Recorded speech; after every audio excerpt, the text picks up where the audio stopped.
स्वतःला जिंकायचं असेल तर डोक्याचा वापर करा आणि इतरांना जिंकायचं असेल तर हृदयाचा वापर करा. ज्या वेळेला आपल्याला स्वतःला जिंकायचं असतं त्यावेळेला आपल्याला डोकं वापरायला लागतं आणि ज्यावेळेला आपल्याला इतरांना जिंकायचं असेल त्यावेळेला निश्चितच आपल्याला हृदयाचा वापर करावा लागेल. म्हणजे काय हे तुम्हाला समजलं असेल. नमस्कार मित्रांनो, आपण आज उत्तम वक्ता होण्यासाठी काही गोष्टी आवश्यक असतात त्या आपण आज बघतोय. त्यातली पहिली महत्त्वाची गोष्ट आहे ती म्हणजे श्वासप्रक्रिया. उत्तम वक्ता होण्यासाठी आपल्याला दीर्घ श्वसन करणं गरजेचं आहे. त्यासाठी लांब श्वास घेण्याची आपण सवय करणं खूपच गरजेचं आहे.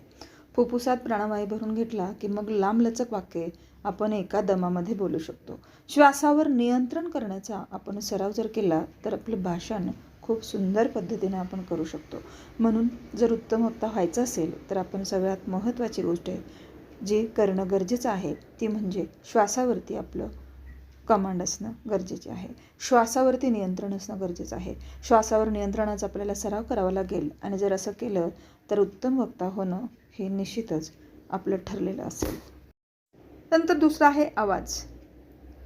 श्वासयंत्र, स्वरयंत्र, नाक, तोंड, तालू, जीभ, दात आणि ओठ यांच्या परस्पर सहकार्याने आपला आवाज निर्माण होतो. वक्तृत्व कला जर आपल्याला अवगत करायची असेल तर आवाजाचं रक्षण करणं गरजेचं आहे. नाकानं श्वास घ्यायचा आणि तोंडाने सोडायचा. कोमट पाण्यामध्ये मिठाच्या गुळण्या करायच्या. असं जर आपण केलं तर आपला आवाज मोकळा आणि व्यवस्थित राहतो. भाषणासाठी आवाज चांगला राखणं खूप गरजेचं आहे. आपला आवाज जर चांगला नसेल तर भाषण आपलं चांगलं होणार नाही. बेसूर आवाज, घोगरा आवाज किंवा आवाजच आपला चांगला नसेल तर आपले विचार कितीही चांगले असले तर ते प्रभावी ठरणार नाहीत. आपल्याला श्रोत्यांच्या मनाची पकड घेता येणं गरजेचं आहे. म्हणूनच आवाजावर प्रयत्नपूर्वक नियंत्रण ठेवा. आवाज जर चांगला असेल तर आपण नक्कीच उत्तम भाषण करू शकतो. त्यानंतर आहे शुद्ध उच्चारण. भाषण प्रक्रियेमध्ये सगळ्यात महत्त्वाचा जो भाग आहे तो म्हणजे शुद्ध उच्चारण. अनुस्वार, स्वर, व्यंजन यांच्या उच्चाराबाबत आपण विशेष काळजी घेतली पाहिजे. उच्चारात चूक झाली तरी शब्दाच्या अर्थातही बदल होऊ शकतो हे विसरायचं नाही. अनुनासिक शब्दांचा उच्चार करताना विशेष काळजी घ्यावी लागते. ऱ्हस्व दीर्घ स्वरांचा उच्चार करत असताना योग्य चढउतार आपल्याला घेता येणं गरजेचं आहे. विशेषतः ज्यावेळेला आपण कविता वाचन करतो त्यावेळेला या गोष्टी महत्त्वाच्या ठरतात. म्हणजे कुठं आपल्याला आवाज कमी करायचा आहे, कुठं जास्त करायचं हे आपल्याला लक्षात येणं गरजेचं आहे. प्रत्येक भाषेची काही खास वैशिष्ट्ये असतात. ती वैशिष्ट्ये लक्षात घेऊन जर आपण भाषण करण्यापूर्वी त्याचा अभ्यास केला तर चांगल्या पद्धतीनं आपण भाषण करू शकतो. उदाहरणार्थ हिंदीमधून भाषण करायचं आहे आणि ते जर मराठीसारखं शब्दावर जोर देऊन आपण भाषण करायला लागलो तर भाषण प्रभावी होणार नाही. त्यासाठी आपल्याला काय करायचं आहे, दूरदर्शन, आकाशवाणी काही भाषणाच्या कॅसेट्स यावरील हिंदी उच्चार नीट ऐकून घ्यावे लागतील. विविध कार्यक्रमांच्या माध्यमातून श्रवण प्रक्रियेद्वारे उच्चार कसे करावेत याचा अभ्यास आपल्याला करावा लागेल. ज्यावेळेला आपण उत्तम श्रवण करू त्यावेळेला आपल्या उच्चारामध्ये नक्कीच योग्य तो बदल होईल. म्हणून आपण चांगल्या पद्धतीनं शुद्ध उच्चार करणं खूप गरजेचं आहे. आता पुढचा जो महत्त्वाचा मुद्दा आहे तो म्हणजे विराम. कुठे थांबायचं हे सुद्धा आपल्याला कळलं पाहिजे. एका श्वासात जेवढं बोलणं शक्य आहे तेवढंच आपण बोललं पाहिजे. योग्य ठिकाणी वाक्य तोडून म्हणजेच थांबून बोललं पाहिजे. उदाहरणार्थ, अरे घोड्यावर बस हे वाक्य म्हणताना अरे घोड्या येथे वाक्य तोडलं तर अर्थामध्ये बदल होतो की नाही. म्हणूनच भाषण करत असताना योग्य ठिकाणी आवाजात चढ उतार विरामाच्या मदतीनं केले पाहिजेत. भाषणामध्ये प्रवाह, लय, गती महत्त्वाची ठरते. त्यामुळे भाषणाला अखंडता प्राप्त होते. अडखळल्यामुळे भाषणातील प्रवाह खंडित होतो. भाषणामध्ये अडथळा निर्माण होतो. म्हणून विराम योग्य जागी द्या. आवाजातील चढउतारही योग्य ठिकाणीच करा. अन्यथा भाषणाला विस्कळीतपणा येतो आणि त्याचा प्रभाव कमी होतो. प्रभावहीन भाषण ठरतं. त्यानंतर आहे क्रमबद्ध विचार आणि विचारातील सुसंगती. तुम्हाला यावरूनच लक्षात आलं असेल भाषणामध्ये प्रकट होणारे जे आपले विचार असतात त्यामध्ये व्यक्त होणारी अभिव्यक्ती यांचा एक सुनिश्चित क्रम असला पाहिजे. विचारांची शृंखला असायला हवी. एका विचारातून दुसरा विचार प्रकट झाला पाहिजे. विचारांचा क्रम अखंड असायला हवा. विचारांमध्ये सुसूत्रता असायला हवी. विचार विस्कळीत नकोत. सुसंगत, सुसूत्र, सुगठित विचारच श्रोते सहजगत्या स्वीकारू शकतात. म्हणूनच श्रोत्यांवर जर आपल्याला छाप पाडायची असेल, आपलं भाषण जर प्रभावी करायचं असेल तर सगळ्यात महत्त्वाची गोष्ट आहे आणि ती म्हणजेच आपले विचार क्रमबद्ध पद्धतीनं मांडणं. क्रमबद्ध जर आपण विचार आपले मांडले आणि सुसूत्रता जर असेल तर सुसूत्र रूपातील अभिव्यक्ती खूप चांगल्या पद्धतीनं ठरू शकते. आणि म्हणूनच भाषण करत असताना क्रमबद्ध विचार आणि विचारातील सुसंगती खूप महत्त्वाची आहे. योग्य अभिनय. होय, बरोबर आहे. भाषण प्रभावी जर व्हायचं असेल तर योग्य अभिनय असावा लागतो. प्रभावी भाषण होण्यासाठी मुखमुद्रा आणि हावभाव योग्य असणं गरजेचं आहे.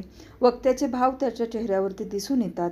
जर आनंद असेल आपल्या चेहऱ्यावरती, क्रोध असेल, आनंद असेल, लाचारी असेल, उदासीनता असेल, यासारखे भाव शब्दातून प्रकट करत असता तेव्हा ते तुमच्या चेहऱ्यावर सुद्धा प्रकट झाले पाहिजेत.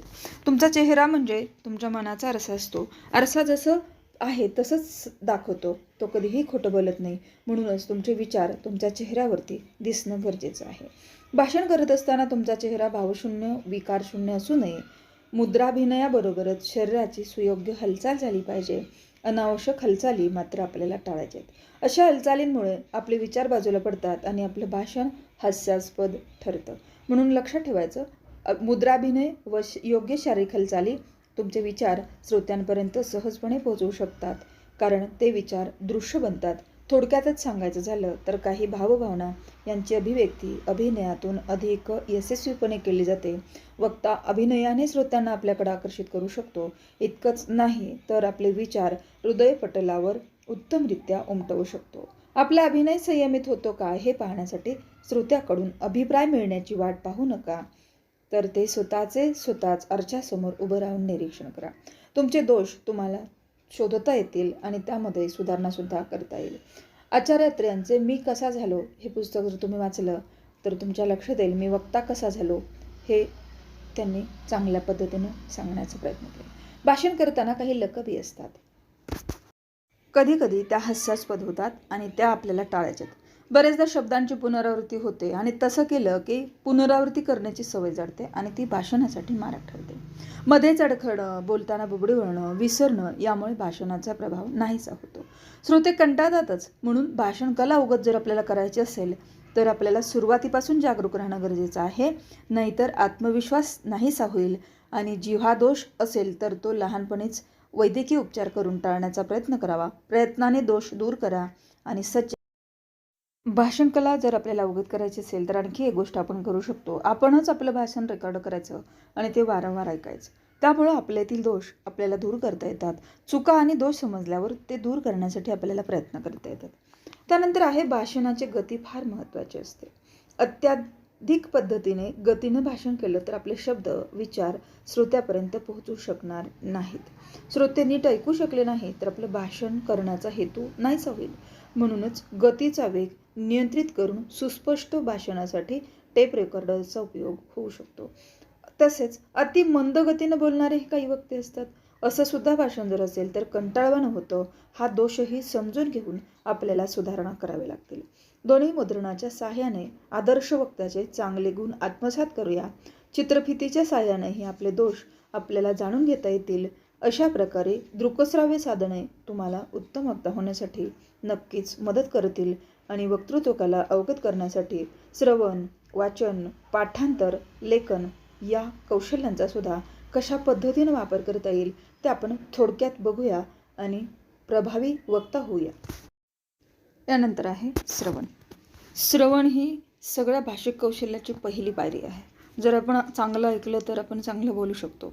श्रवण ही प्रक्रिया ज्ञान मिळवण्याच्या प्रक्रियेतील सगळ्यात महत्त्वाची पायरी आहे. आपण 70% जे ज्ञान आहे ते श्रवणानं मिळवतो आणि श्रवण इंद्रियाच्या साहाय्यानं आपण आपली भाषा शिकतो. भाषा शुद्ध स्वरूपामध्ये शिकण्यासाठी एकच गोष्ट आवश्यक आहे, ते म्हणजे एकाग्रता. त्यासाठी आपण काय करायचं, ध्वनी नीट ऐकायचे, आशय समजून घ्यायचा, अर्थग्रहण करायचं आणि आपली शब्दसंपत्ती वाढवायची. अभिधा, लक्षणा आणि व्यंजना या 3 शब्दशक्ती आहेत, त्या आपल्याला समजून घ्याव्या लागतील. खरं तर तो भाग व्याकरणामध्ये येतो. संदर्भानुसार आपल्याला अर्थग्रहण करावे लागतात. विविध वक्त्यांची भाषणं ऐका, त्यांच्या विचारांची क्रमबद्धता समजून घ्या. उत्तम भाषणे ऐकून प्रभावी भाषा, प्रभावी उच्चारण करून आपणही या कलेवर प्रभुत्व मिळवू शकतो असा विश्वास बाळगूया. त्यानंतर आहे वाचन. खरं तर वाचन ही ज्ञानार्जनाची पायरी आहे. प्रकट वाचन वक्तृत्व कलेसाठी उपयुक्त ठरतं. वाचन कौशल्यावर प्रभुत्व मिळवलं की एक नवीन आनंद आपल्याला मिळतो. आपण जे वाचलंय ते समजून घेऊया. समजून वाचलं की त्याचा अर्थही आपल्या लक्षात येतो. यासाठी काय करायचं, योग्य ठिकाणी थांबून सुस्पष्ट उच्चारणासहित भावानुकूल आवाजात आरोह अवरोहच्या साह्यानं वाचणं ही एक कला आहे आणि ती आपण अवगत केली, त्यासाठी वारंवार सराव केला, असं वाचलं की भावपूर्ण वातावरण निर्माण होतं. या कलेच्या विकासासाठी शिक्षकांचं मार्गदर्शन घेऊया. भाषणासाठी अवांतर वाचनसुद्धा आपल्याला करणं गरजेचं आहे. नवीन ज्ञान आपल्याला मिळवणं गरजेचं आहे. जर आपण नवीन ज्ञान मिळवलं तर आपल्याला विचार सुचतात, बुद्धी आपली तल्लख होते, विविध ग्रंथ आपल्या सेवेसाठी असतात आणि नेहमीच ते आपल्याशी मैत्रीसुद्धा करायला तयार असतात. पण आपण मात्र त्या ग्रंथांपर्यंत पोहोचायला हवं. वाचनाचा वेग वाढला की पुस्तकं वाचून होतात आणि जे वाचाल ते लिहून ठेवा. महत्त्वाचे विचार, महत्त्वाचा मुद्दा, सुवचने, सुविचार यांचा संग्रह करता येण्यासाठी वाचनच गरजेचं आहे. त्यानंतरचा पुढचा मुद्दा आहे तो म्हणजे पाठांतर. पाठांतर म्हणजे गोकंपट्टी वगैरे करायची नाही. वक्तृत्व कलेसाठी पाठांतर केलेच पाहिजे. लहान वयामध्ये केलेलं पाठांतर आयुष्यभर उपयोगी पडतं. पाठांतराने स्मरणशक्तीचा विकास होतो, आत्मविश्वास वाढतो. सगळ्यात महत्त्वाचं काय आहे तर ते म्हणजे आत्मविश्वास. समयसूचकता या गुणाची वाढ होते. भाषण आकर्षक आणि सुंदर होण्यासाठी यथोचित काव्यपंक्तीचा, सुभाषितांचा वापर करा. पाठांतराने एकाग्रता वाढते, निर्भयता वाढते, वाणीला धार येते, अस्खलितपणा प्राप्त होतो.